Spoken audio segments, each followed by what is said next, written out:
আসসালামু আলাইকুম। সূরা ইয়াসিন শরীফের ফজিলত ও আমল। সূরা ইয়াসিন তেলাওয়াত করলে কি হবে এই নিয়ে আজকে আলোচনা করব।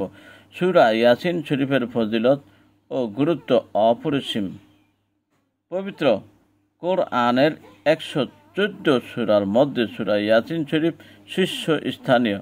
আল্লামা তিরমিজি রহমতুল্লাহ আলাইহি হযরত আনাস রাদিয়াল্লাহু তাআলা আনহু বর্ণনা করেন, হযরত রাসূল করিম সাল্লাল্লাহু আলাইহি সাল্লাম বলেছেন, প্রত্যেক বস্তুর অন্তর বা দিল আছে, আর পবিত্র কোরআন শরীফের অন্তর হলো সূরা ইয়াসিন শরীফ।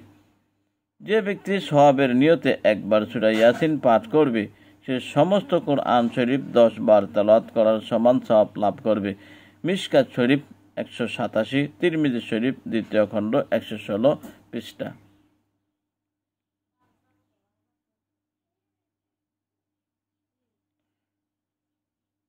2 অন্য হাদিসে আছে, আত্তা বিন আবি রাবা রহমতুল্লাহ আলাইহি হতে বর্ণনা, রাসূল করিম সাল্লাল্লাহু আলাইহি সাল্লাম বলেছেন, যে ব্যক্তি সূরা ইয়াসিন দিনের প্রথম ভাগে পাঠ করবে, মহান আল্লাহ তার সমস্ত মাকসুদ পুরা করে দেবেন। মিশকাত শরীফের হাদিস 189 পৃষ্ঠা। আল্লামা কুতুবী রহমতুল্লাহ আলাইহি হযরত আবু হুরায়রা রাদিয়াল্লাহু তাআলা আনহু থেকে বর্ণনা, রাসূল করিম সাল্লাল্লাহু আলাইহি সাল্লাম বলেছেন, যে ব্যক্তি শুক্রবার রাতে সূরা ইয়াসিন পাঠ করবে, সকালবেলা সে বেগুনাহ ক্ষমা প্রাপ্ত হয়ে বিছানা থেকে উঠবে।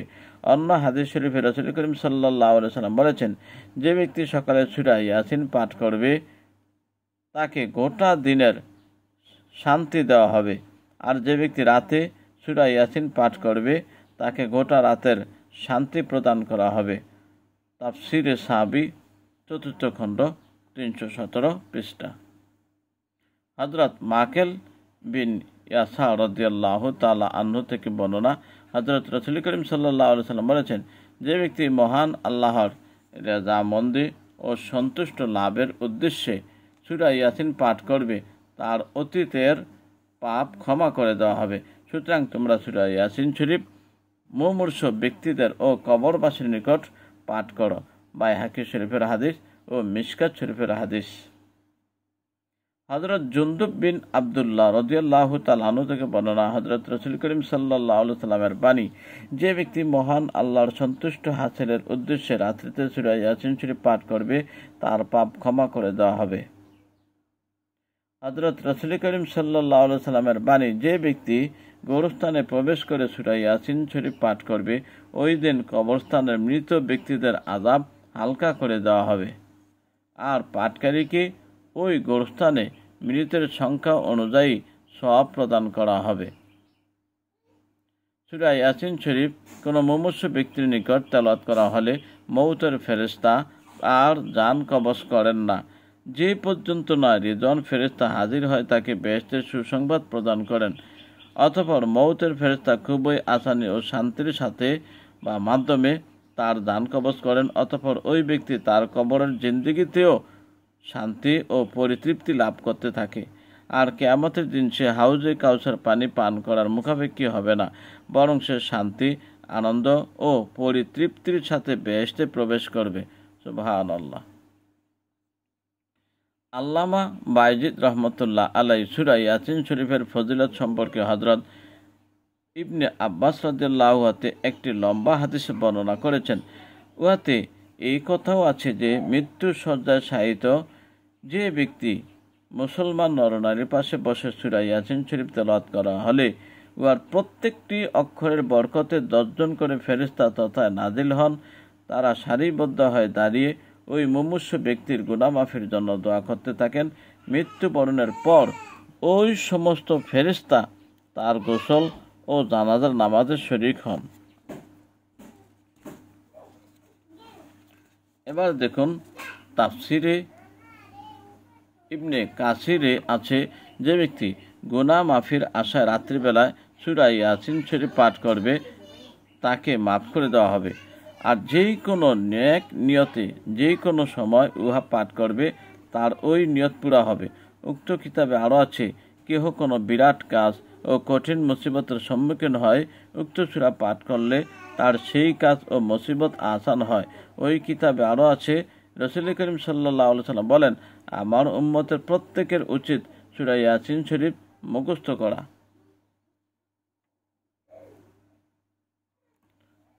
হযরত কুতুবী রহমতুল্লাহ আলাইহি হযরত আয়েশা সিদ্দিকা রাদিয়াল্লাহু তাআলা আনহা হতে বর্ণনা করেন, হযরত রাসূল করিম সাল্লাল্লাহু আলাইহি সাল্লাম বলেছেন, পবিত্র কোরআন শরীফে এমন একটি সূরা আছে যা তার তেলাওয়াতকারীকে কাল কিয়ামত শাফায়াত করবে এবং তার শ্রবণকারীর জন্য মাগফিরাত কামনা করবে।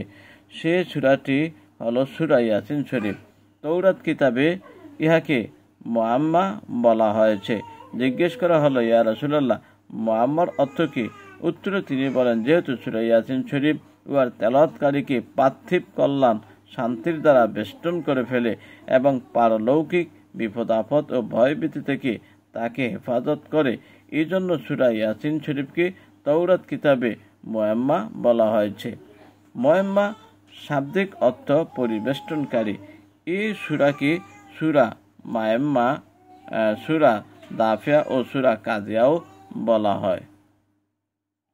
জিজ্ঞেস করা হলো, ইয়া রাসূলুল্লাহ সাল্লাল্লাহু আলাইহি সাল্লাম, একে দাফিয়া ও কাজিয়া কেন বলা হয়? উত্তরে তিনি বলেন, যেহেতু এই সূরাটি উহার তেলাওয়াতকারীর থেকে যাবতীয় অকল্যাণ ও দুঃখ দৈন্য দূরীভূত করে থাকে এবং তার সকল প্রকার উদ্দেশ্য ও প্রয়োজন মিটিয়ে থাকে, এই জন্য উহাকে দাফিয়া ও কাজিয়া বলা হয়। হযরত আয়েশা সিদ্দিকা রাদিয়াল্লাহু তাআলা আনহা থেকে বর্ণনা, হযরত রাসূল করিম সাল্লাল্লাহু আলাইহি সাল্লাম বলেন, যে ব্যক্তি এই সূরা পাঠ করবে তাকে 20টি হজের সওয়াব দান করা হবে। আর যিনি এই সূরা শ্রবণ করবেন তিনি যেন 1000 স্বর্ণ মুদ্রা আল্লাহর রাস্তায় দান করেন। যিনি এই সূরা লিখে পান করবেন তিনি যেন তার পেটে 1000 প্রকারের ঔষধ, 1000 নূর এবং 1000 ইয়াকিন, 1000 রহমত, 1000 শান্তি হেদায়েত প্রবেশ করালেন এবং তার উদর হতে সর্বপ্রকারের রোগ ব্যাধি এবং অশান্তি বিদূরিত করলেন। তাফসিরে কুতুবী 8ম খণ্ড 1ম পৃষ্ঠা। চলুন তাহলে আমরা সূরা ইয়াসিন তেলাওয়াত করি। বিসমিল্লাহির রহমানির রহিম। ইয়াসিন ওয়াল কুরআনিল হাকীম ইন্নাকা লামিনাল মুরসালিন।